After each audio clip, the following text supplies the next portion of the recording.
Hello, friends. I warmly welcome you to today's episode in our series. Depending on wherever you are watching or whenever you are coming across this video, I remain your good friend. Today, just like we've said before, I talked about the issue of depression. Today, we'll be talking about causes of depression or things that can trigger depression. There is actually no particular thing that can actually cause this. It varies from person to person, from situation to situation, but there are things that have been seen or are known to be able to trigger depression. So you just watch out any of these situations. There are actually about 6 of them, so I will just try to mention them in no particular order. But before we go on, I still want to plead with you to, if you have not subscribed to this YouTube channel, to kindly subscribe to this YouTube channel and turn on the notification button so that once the video drops on this channel, you'll be among the very first to get this video. And kindly share this video, like it, share it across your friends, family members, so that they will also be able to, because one thing, just like we talk about this issue of depression, it's not just about you, it's not just about that person, it affects every other person around that person, even both within and outside that same person. So it's not just because man is a social being. We interact with people, family, friends, loved ones, even our enemies, everywhere.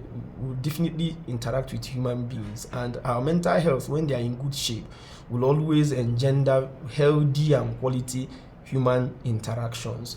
So some of the things that can trigger depression, when we watch them in no particular order: number one is bereavement.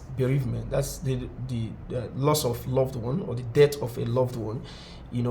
When people are bereaved, of course, there is every tendency that they will go into the depression. In fact, you see a lot of time that when people lose their loved one, especially when they are so close to this person that they must have lost. In fact, some persons go as far as not even surviving that particular shock, that they might even also follow suit and may also die.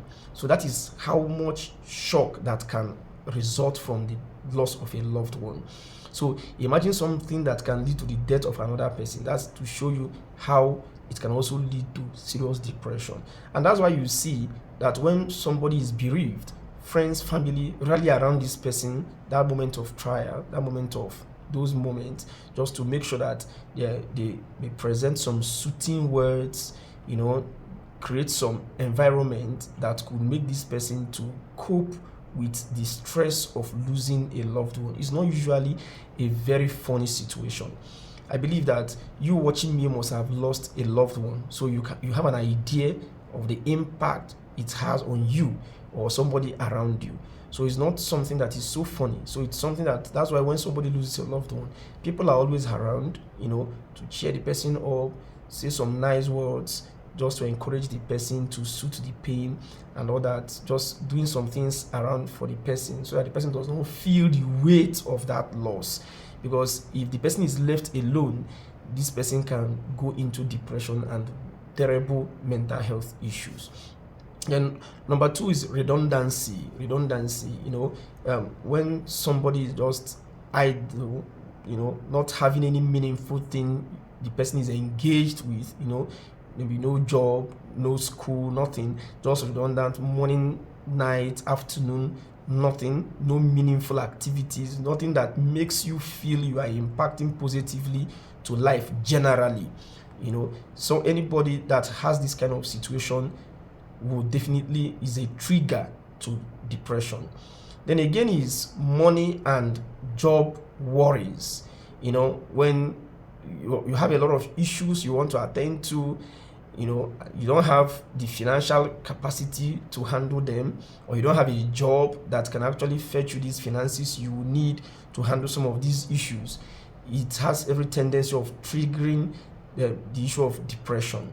So, and that is why when people don't have access, don't have money, or they don't have something they are doing. When we talk about money now, is not maybe trying to be wealthy, at least things that can help you solve your basic needs. Basic needs, maybe clothing, shelter, food, and other things that are basic to you, because these days what could be basic to me might not be basic to this other person. So to you, those things that are basic to you, once you have finances that are able to take care of these things, you will feel better. You will feel much better. Unlike when you have these basic needs to you and you are not able to meet up with these basic needs. We are not even talking about the wants, we are talking about the needs, something that is so dear to you that you would like to take care of at that moment or within that period. And you are finding it very difficult, you are finding yourself in a very tight corner or difficult situation to actually solve that issue. It becomes a problem. Another one is divorce. Coming to an end of maybe a marriage, somebody you have shared your life with for some time or for a long time, depending on the length of the marriage relationship, and all of a sudden the marriage crashes. Yes, everybody may appear strong on the physical, maybe for the optics, but the truth of the matter is that if you have ever valued that marriage relationship, you notice that it can be depressive. It is a trigger to depression. It can trigger depression, especially if it is not handled well. Then the other one is relationship or marriage worries. That is when finding a life partner, when it is an issue for you. There are people who may not wish to marry, but there are people who also wish to marry.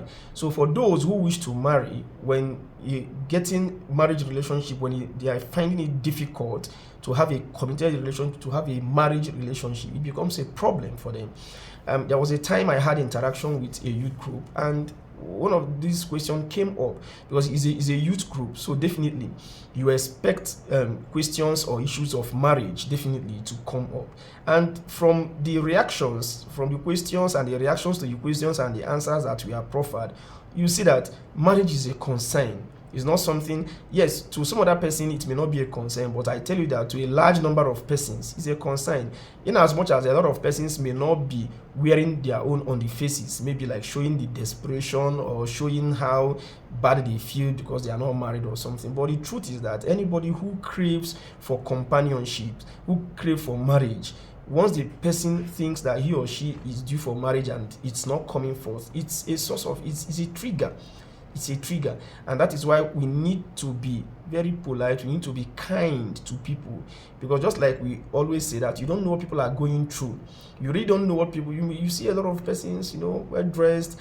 You think that they are living the best of their lives. Yes, of course, on the optics it could be, but the truth of the matter, or rather the fact is that sometimes deep down, when people are on their own alone, deep down in their hearts, they have a lot of issues that are actually disturbing them. And these issues actually can lead to depression. So we look at that. Then the other one is illness or sickness. Just like they normally say, just pray that you don't have a kind of temptation that will overwhelm you. You might think that you have it all or you don't have any problems, but just one problem, one temptation, one sickness, one something which can just knock you out, and it's not something that will be very fine with you. So sickness is one of these. There's a kind of sickness that will come around you and it can lead to depression. It will become sicknesses that can drain your finances, drain your relationship, things that people will hardly even come close to you. Your loved ones will not even come around you again. You could be isolated, and what's in isolation, you're already feeling depressed because it's just looking as if you are just alone in the whole world. In this whole world, you are just alone. So sickness can also be a trigger to depression. Just imagine a kind of sickness you are suffering from and you are isolated from. Just imagine the time of COVID and you are in that isolation center, or any other kind of sickness that will make you to be isolated from the entire persons around you. Even if it does not mean isolation, maybe you are a very hardworking person, you are a very outgoing person, you are a very active person, and all of a sudden this sickness just strikes you down, confines you to a particular place. You are now lying down in a particular place or sitting down in a particular place for a very long time all alone. You are no longer into the activities that you like doing and that gets you going every day. Of course, in that solitary moment, it can trigger depression. So that is why when we find people in these kind of situations, we try to be kind with words, we try to be kind with the actions around them. Because just like we normally say, if you want people to be kind to you, make sure that you yourself is also a kind person. Just like when we talk about this issue of marriage relationship and all that, if you are looking out for somebody who is good, who is this, who is that, ensure that you also embody these qualities. Because when you embody this quality, if everybody makes efforts to embody all those good qualities that we all crave for from the other person, you see that you already a material to give those qualities to another person, and the other person, who must have also groomed those other qualities, would also be available to give those other good qualities to another available person, and by so doing, you see, it goes round and everybody is happy. So until I come your way next time, please remember that there are triggers to depression, so you watch it well. There is bereavement, there is illness, there is job or money worries, there is redundancy, so you check out this. If there's any of these situations that you are in or that could be around, just make sure that you're able to make every effort to walk through them, because these are realities of life. Definitely they will always be there. Death, for example, like death is an inevitable thing. It will always be there. So it's just for us to develop our coping mechanisms, how we'll be able to handle these kind of situations when they come, so that once they come, we won't be able to be overwhelmed and leading us into a depressive situation. So please remember to share this video, like, comment on them, and if you have not subscribed to this YouTube channel, kindly subscribe and turn on the notification button. So until I come your way next time, stay well and stay healthily well. Thank you.